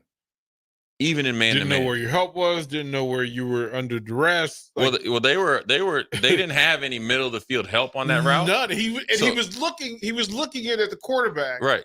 And the quarterback stared him off. Right. And he exhaled. Well, and the dude hit the jets to the middle of the field, and it's 50 yards later. He gave him the dead leg, crossed his face, got it, explosive play. But he's used to playing man to man like that. It's kind of looking through him, and then you take him as he is. Well, that thing happens a lot faster, and there's no help. So you got to know in that man-to-man defense, if there's no help, inside help, you better play hard inside man. That means you better sit and wait for that inside route, and then you better bust your tail on anything up the field or outside. Because if you get beat in the middle of the field, all these guys their back is to you. That's an explosive play. But if he catches you on an out route, number 1, that's a harder route to complete. Number two, if you're at least on your horse and within arm's length, you can push him out of bounds. When I talked about there's certain things, certain coverages, certain leverages that you're willing to give up some stuff. If you're playing inside leverage, if I'm playing inside man, you can't say I need you to guard inside man hard, sit on it, and then I need you to cover an out route. And I need you to blanket the out route. It's just you can't. So you're willing to give out the flat route, right? And you're already sitting on inside route, so inside and upfield, you feel you can run with them. You give up the out route, you got your other defender, you give up 6 yards. That's not a winning play for that type of defense in which you could get exposed at. So Nebraska has a lot of a really good advantage against Colorado at the second level, both physically, mentally, experience, and then also conceptually they can really expose them. Yeah, I like the idea that Nebraska has options to go away from what they did Saturday for offensive success. Oh yeah, right. That Fedoni, Borkature down the seam creates some real problems for Colorado. Well, what it does is if you're able to have run game success, like just now, basic conventional run game success, that means no direct access plays a negative, and you're starting to gain yards, say 3 or 4 yards a pop, and say you pop a big one, right? So it sets up your play action game, which it sets up any other thing that you want to do crossing route.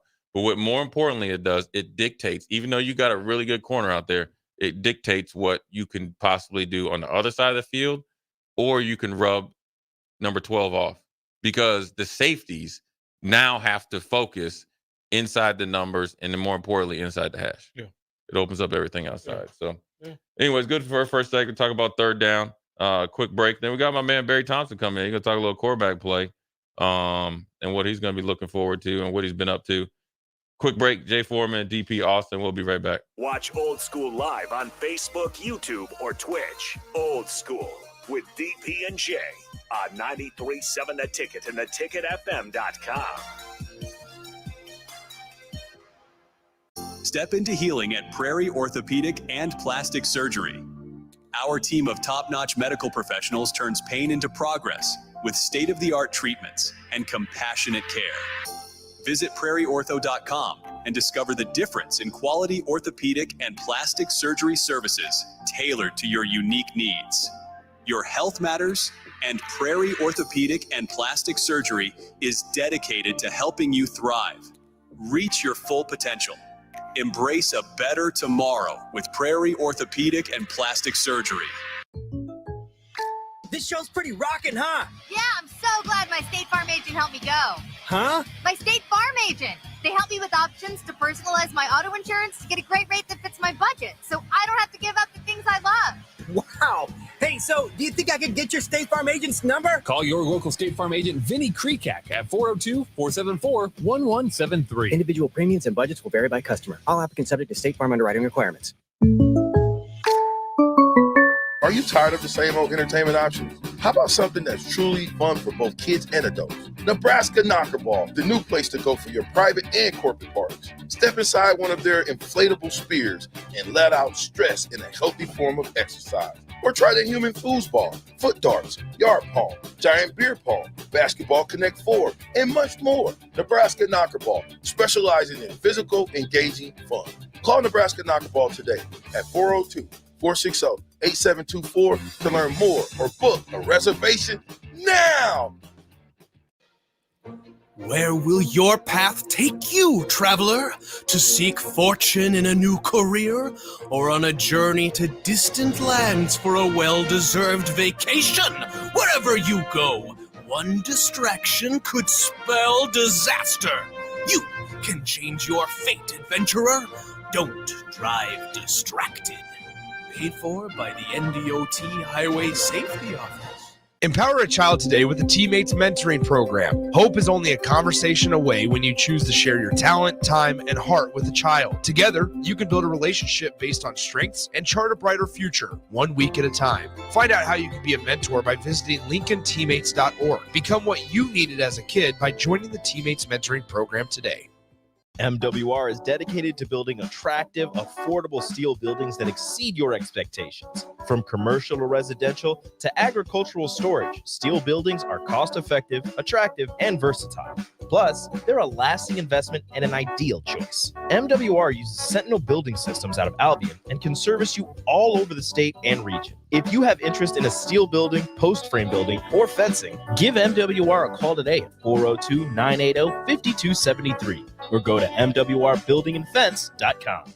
Are you worried about storm damage causing issues with your basement? F Foundation Repair fixes basements with supreme waterproofing and exact concrete leveling for residential or commercial clients. They service wet basements, leaky walls, damp crawl spaces, bowing or cracked bricks or drywall, and more. Whether you're in Southeast Nebraska, the Tri-Cities area, or Northeast Kansas, they'll easily make the trip to you. Get a free evaluation today by visiting WeFixBasements.com or call 402-804-1024. F Foundation Repair. We fix basements. Plains Cover Crop is your one-stop seed shop. Call us now for spring and summer forages, CRP mixes, and fall cover crop blends. We do farm-specific consulting for practical and efficient seed blends to fit your geography and goals. With a very diverse inventory, we will tailor a blend just for you. We're also looking for contract growers, and we buy and sell rye. Find us online at plainscovercrop.com. Timeless agronomy practices paired with modern technology. East Highway 20 in Orchard and across Nebraska. Back to Old School with DP and J on 93.7 The Ticket and theticketfm.com. Well, we're back. Jay Foreman, DP, Austin Norman, Old School, live in effect again, 1040 O Street, the Mecca of Sports Radio here in the great state of Nebraska, in your capital city. As we get closer, it's hump day. The hay's in the barn as far as practice goes. Obviously they're going to still practice, but a lot of the workload is finished today. DP, talk about as we start to come down the path, and obviously the game is Saturday, but essentially I always say since once you get past Wednesday at 4 p.m., it's essentially Thursday because the workday is over, even though you're going to be meeting and stuff like that. Talk about these next 48 to 72 hours. What your process would be and what you think they possibly could do. Well, you want to make sure health-wise that your roster, your depth chart looks right. Right. Like you have answers for situation, circumstance. And then the verbiage that you're going to use in those critical moments, Wednesday night forward, the perfect day. Like I want to make sure that when 90,000 people are yelling and there are those supreme athletes on the other side, that I can communicate to you and you to me in that moment quickly. Yeah. I don't want to have to miss. I don't want you to have to look at me and go, tap the helmet and go, I don't know what do you want? No. Those are the cerebral things. Like once that physical work's been done. Yeah. Like you're as physical as you're going to be until Saturday. So now work on the cerebral side, work on the communication side, work on the togetherness side. Look, knowing who's rep number 2? Who's the next one? Right. And what can we do when that personnel change happens? Like knowing an idea. Look, there's a huge difference. You can tell me that linebacker 1A and 1B are similar. Not always. Yeah. Not always. What are you going to do? What matchups do you want to go through? When is Gabe the guy that you're going to be second off the bench? When is Dowdell going to be the guy? Short yardage situation. Who do you go to? Middle of the field, red zone. You know what? You think they're showing that they're blitzing you. What package are you going to go to? It's clarity. Wednesday and Thursday are really, as much as you walk through Friday and Saturday and go through, having the communication side of it, you can win and lose more games in that 48 hours as any time. Yeah, I think you're 100% correct. I think the mental part is so huge because the physical, there's no days off because I don't think there's no days off. The work, even though the physical work is done, the mental work, it has to be done. You coming in? Yeah. The mental work, the work day is not done. Even though the physical work is done, the mental work of communication is huge. I was, I got Barry Thompson coming in here, a quarterback guru extraordinaire. Be good for him. I want to ask him about this. I was listening. Sometimes I always go and Pull down it up, B. There you go. down a rabbit hole and try to listen to different quarterbacks, how they approach the game. And Tom Brady was talking about how they always felt loose and calm because they were so prepared. He's talking about Bill Belichick. And DP is talking about games won or lost, and obviously you train a lot of quarterbacks, but his thing was a lot, and this I've seen this in the league, and this ruined a lot of quarterbacks as well, where you prepare for something and you look at tendencies and you're like, oh, they only do X 8% of the time. Don't worry about it. Well, Tom Brady, obviously the greatest of all time, Peyton Manning as well. I remember Coach Osborne and T. Frazier and the guys that are really good we experienced on the defensive end. It didn't matter their percentage. Everything was 100%. Talk about that, because that 8% that you're either prepared for or not prepared for can make or break you playing well, let alone be a big influence whether you win or lose. Yeah, absolutely. I think the analogy I use is just for an audience member out there. If you've been in a classroom where there's a test coming up and you know you haven't done the work, and they hand out that test paper, you get that knot in your stomach. Oh, I've been there. Right? Yeah. But in that class where you know you're going to get the A, they hand out the paper, you're ready to go. Right. And that's what you want to be as a quarterback, whether you don't ignore things because you know it could be on the test. Right. You pay attention to it, but you put it in context, you put it in proportion to what the main game plan is. Right. As a quarterback, I think one of the most difficult things is just on a single play, just a play. I have to know that play inside and out, not just the progressions and the protections and what my checks are, but then I have to understand what could go wrong. Right. Right. And then I have to understand the down and distance that it can go wrong. Right. So if I'm at the minus 40 and it goes wrong, that's a different decision. Yeah. But if I'm at the plus 30, yeah, that's a different decision. Yeah. So a good quarterback will load his CPU in with all of that information, regardless of the percentage of the game plan and so forth.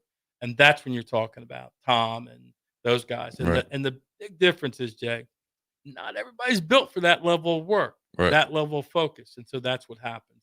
Yeah, it's interesting because I always talk, kind of football is just always, it's the same, it's just diced up but different. I talked about defensively, and every good defense I've been on, I knew like what the weaknesses of a front, what the weakness of a blitz, of a stunt, coverage, down and distance, when, why, where.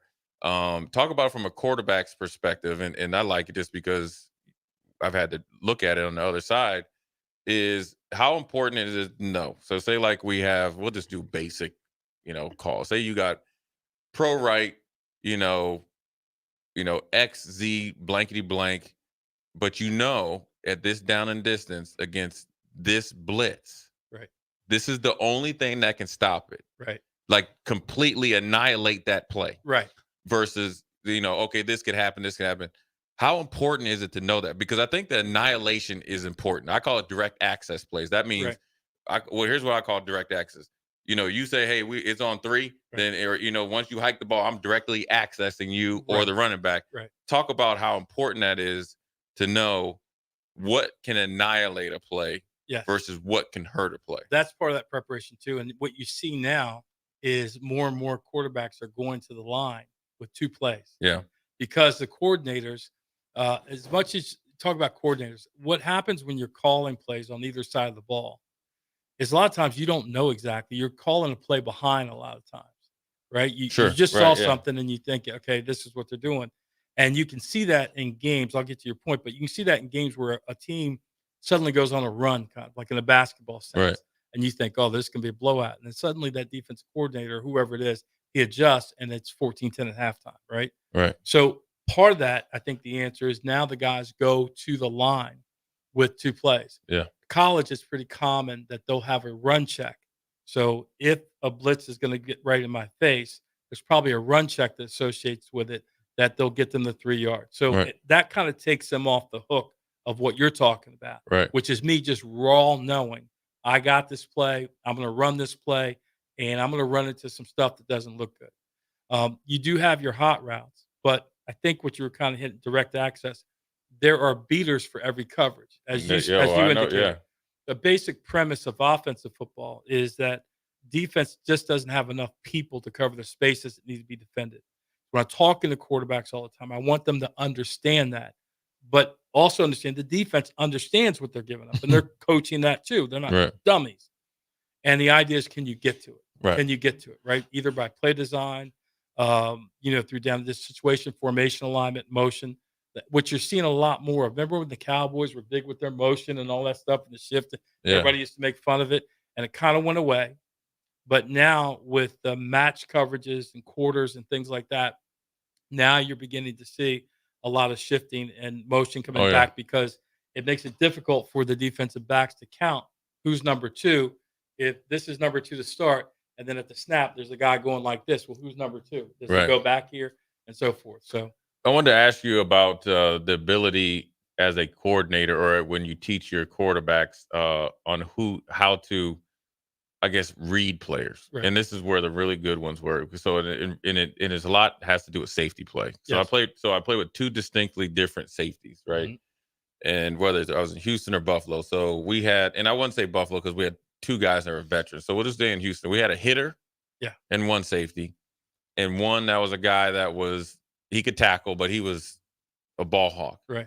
And the reason why I think it's important, and I want to ask you before you answer this, is like, do you teach guys or do you prefer guys?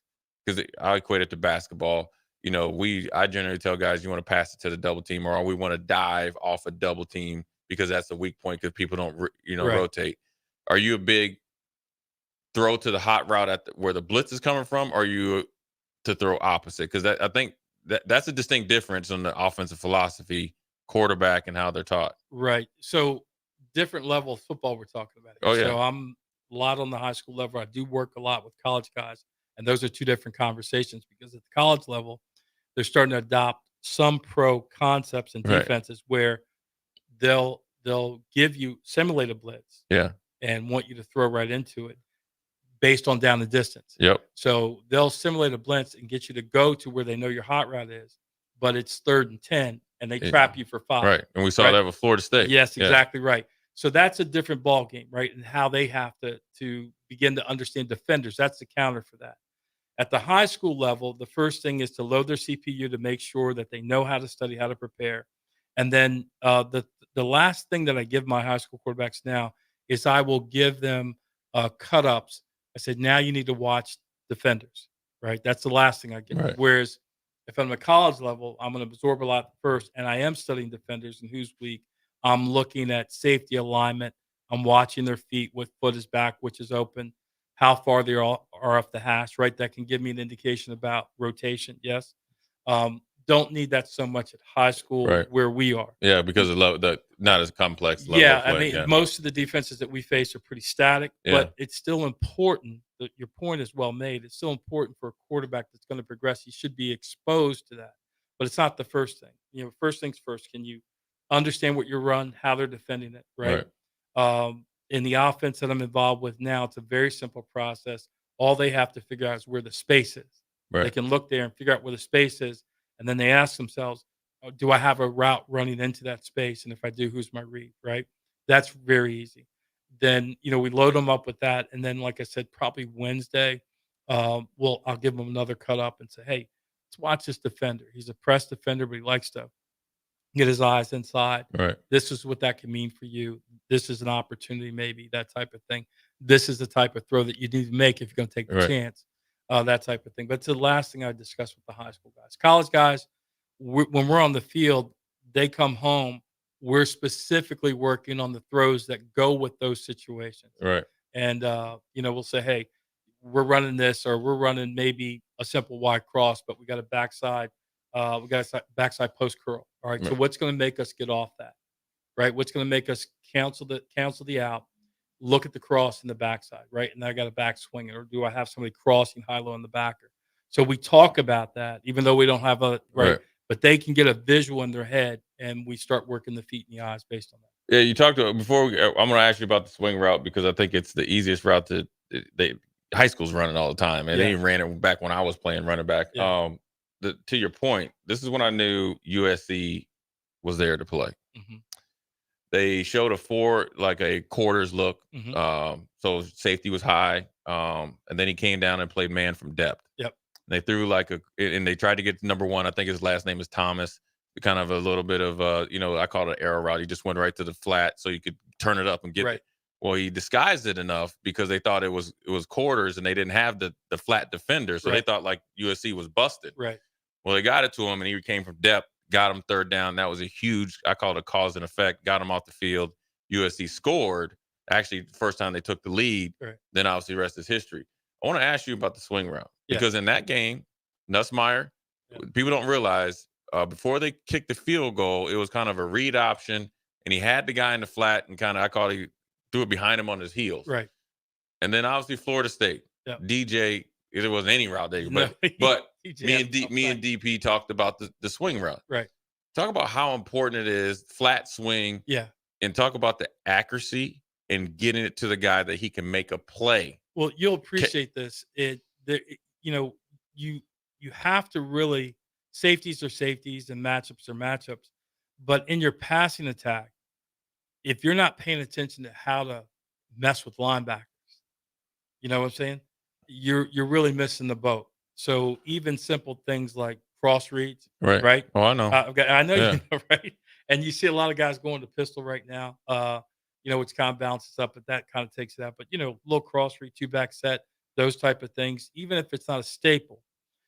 This swing route is often run now off of some type of option. The quarterback has an option. It's a full option play. He can RPO it. He can give and that's the one that LSU was the RPO. And he can swing it. Yeah. And that's what I was saying, that it's getting to the point, I think I talked to this about before, which is the answer offensively now is option football, right? Because of quarters, it's tough to get guys open, right? It's just tough. And so you have to do these other things to kind of catch them. And so that's what you kind of see. And then quarterback didn't read the defense, right? Then you get trapped. Right. And you're late. Yeah, you're late. And then the thing about swings with me is, as you know, a good defender will let a swing happen in front of him because the swing bellies back. Right. And so I don't have to get excited about that. When he catches the ball, he's going to be behind or near the line of scrimmage.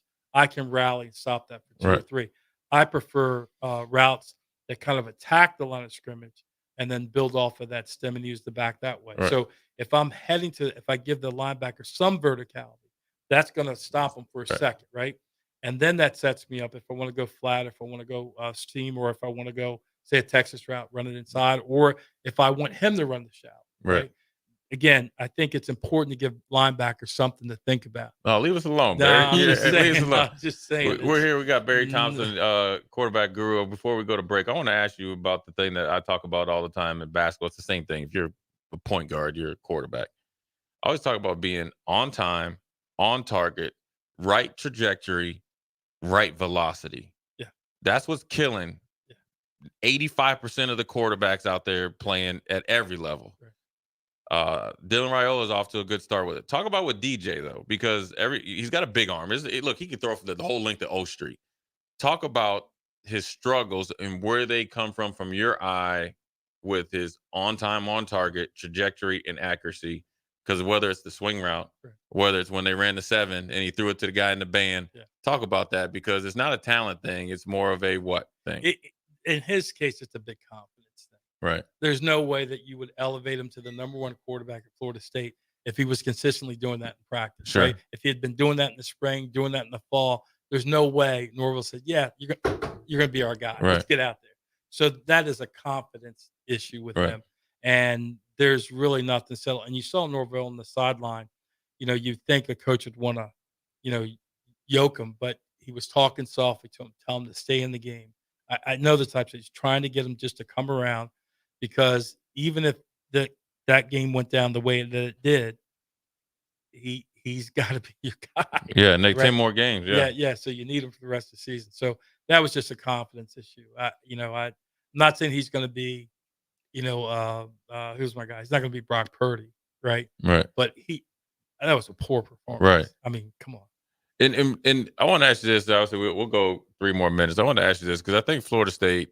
I think it's sometimes the cardinal sin of. There's a lot of things wrong with the portal, but I think sometimes you can have too good of a catch or get in the portal. Right. I think one of the things that's hurting DJ. Now he's got his own problems. I think his footwork and he's hesitating and kind of by that you late you. It's confidence. You're done. I mean, if you're sure, you're sure. But I also think the play calling. Me and DP talked about this yesterday with Austin. Is sometimes as a play caller, this is where I want your experience. To say, Right. like in high school, you had a whole bunch of transfers Right, come right. in. You're like, okay, well, Austin might be rolling. Right. Well, here's Jay. Right. I need to get him 3 catches. Right. I need to get DP for Right. So you're not really calling the play. You're not calling the game Right. like a blanket game, a faceless game. You're actually playing kind of like an AAU version of play calling. And that's what I asked DP about it. I want your opinion. They don't have an identity. They don't know whether they want to run the ball with power, right, or they want to scat back, whether they want to be vertical, crossing route, stopper. They don't know what they want to do. Well, judging off of 2 games, I think in the Georgia Tech game, they kind of knew what they wanted to do, and it looked like it. They just didn't come up that day. This game, everything gets thrown by the wayside because you're looking at the sheet like, what can I, where can I get something, right? Right. Like you're just trying. Can I get 3 yards? Can I get something? And you're just going down. You're trimming down to try to get something because the other stuff doesn't work. Right. So what are you going to do? Yeah. I mean, what there wasn't nothing to do. Nothing was working. It was just to struggle through it as best you could. And here was the odd thing about the game. It was the most weirdly dominated 2 or 3 score game I've seen in a long time. Yeah. But at the same time, if any of those things that kind of happened for Florida State suddenly, they win the game. Well, they're in it. Yeah, and they're probably win the game. That crucial third down, they get 4 third downs when they still was close. They're in it, and that was a terrible day for them, a terrible day for their quarterback. And yet there were still probably 5 to 6 plays that they'll look back and go, man, I didn't catch the ball. Yeah. I didn't throw the ball here. I missed a tackle here. I blew a coverage here.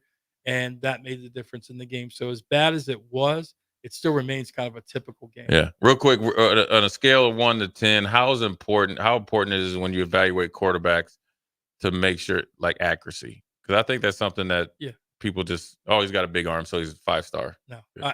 The first thing I do when I get a quarterback is we want to establish the ability to get the ball from point A to point B consistently. And that's job one. And then now we can start working on all the other pieces that go by. But if we can't consistently get the ball from point A to point B, we got to slow down because it's not just the accuracy. It's what you have to do with the accuracy is important. So I can teach a guy to throw from here to the van across the street, but there's another throw where the Jeep is going to be in front of the van and I need to get the ball up and down. There's another throw where the van's, I'm looking, doesn't help your listeners. I'm looking at the window here, but I got somebody running across the back of the end zone. Right. And I have to be able to put the ball at a certain height. Right. That's why the accuracy is so important. If I have you as a tight end and you run a stick knot on the goal line, there's a specific place where that ball needs to be on that out and up. And there's a specific time where that ball needs to be thrown. As you say. And so the foundation for any of those throws is the accuracy. Right. And then you have the throws that you have to make when you go downfield. I always say there's 3 types. There's one, if the receiver has smoked his defender and he's running the top of the numbers, I got to get the ball up in the air and let him go get it. I don't want to slow him down. Don't want to veer left. Don't want to veer right. I got to be good. And the combine, that's one of the throws I do. The second throw is my guy's going, he's stride for stride with a defensive back, but I got from the top of the numbers to the bottom of the numbers.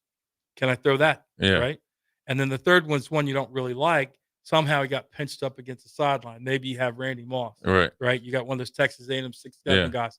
Well, that ball really needs to go up, right? Because the dislocation between when the defensive back gets a throw cue versus the receiver knowing how to look allows him basketball to get position for the rebound. And so all of those throws have to be thrown by processing the defender and knowing instantaneously what type of ball you need to throw. But it starts with, can you consistently throw the ball from point A to point B? Not can you throw it through the window. I'm like, that's great. But the game is 53 in the third, 12 to 15 yards from line of scrimmage. That's the game. You're going to go downfield maybe 3 or 4 times. Right. That's the game. Can you make first downs? Can you move the chains? That's it. There it is. That's the first sermon from Barry. He's going to turn it over to DP and Barry on the stream for an hour. Royals are on live radio, but appreciate you, man. I could ask you. I could just sit here and ask you all day. So, anyways, Jay Foreman, DP, Barry Thompson coming in town for the game. Old school with Austin. We'll holler at you tomorrow.